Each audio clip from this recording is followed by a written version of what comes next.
Get ready, start. Sir, while supporting the demands for grants of the Commerce Ministry, I compliment the Commerce Minister for the excellent work done during the year on all matters falling within the purview of the Ministry. The report of the Ministry highlights the achievements and puts the problems in a correct perspective. The time has now come to push ahead with policies for placing greater emphasis on exporting finished and semi-finished goods in preference to raw materials. This will promote industrialization and help augment foreign exchange earnings. Renewed emphasis must be laid on creation of export surplus and restraining the pull of the home market as and when it develops through suitable fiscal measures. This is very important.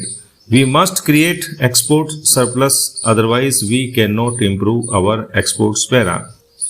There is a paramount need to do some fundamental rethinking on export assistance measures. Is it possible to replace the present schemes of cash compensatory support and import replenishment by a more durable system such as taxing profits attributable to exports to a concessional rate? Also, a scheme of tax credit certificate can be introduced. For this purpose, I suggest that a compact high-level committee, preferably including non-official experts, should be appointed. The increasing problems of sales tax on export transactions must be resolved. It was over a year ago that the Supreme Court had made a judgment that chain contracts for exports through State Trading Corporation would not be exempt from sales tax. I understand that Commerce Ministry is engaged in resolving this problem, but so far no action has been taken. The problem of export finance must be examined so as to put Indian exporters at least on par with their competitors. Adequate shipping facilities must be provided. This problem must be taken up in right earnest.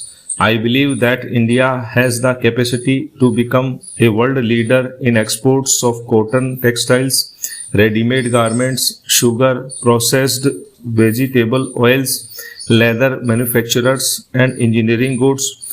These potentialities can be realized by initiating a bold program of augmenting production of raw cotton, sugarcane, oilseeds, steel, etc.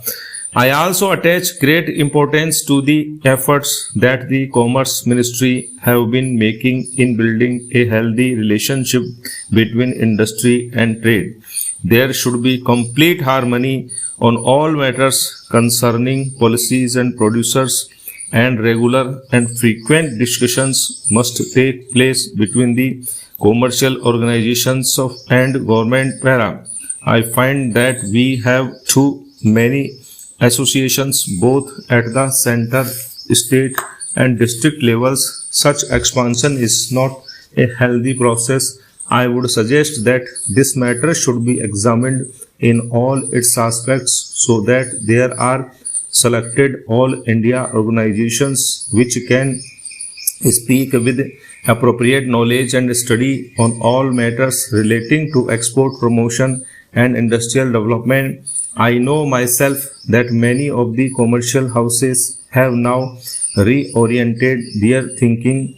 They are waiting to achieve national goals in which the highest priority must be given to promotion of exports through creation of larger surpluses. I am glad to find that a new department of textiles is being created. The cotton, textile and jute industries are currently in a bad way and are working below capacity. There is a crying need for initiating programs of modernization, renovation, and rehabilitation. I would like to submit that the Commerce Ministry should restore health to the cotton textiles industry so that the general economic and industrial outlook in the country will improve. Para.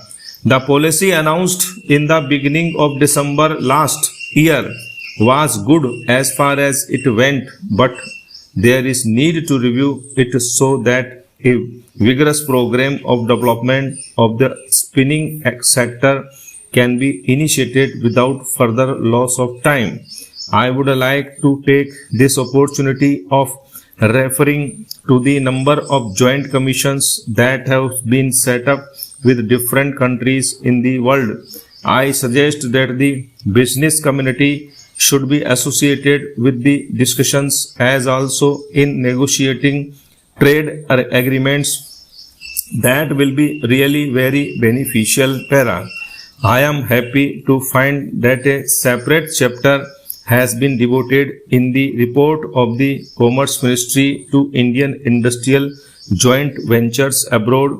It is true that prospective entrepreneurs wishing to set up joint ventures receive due assistance from government.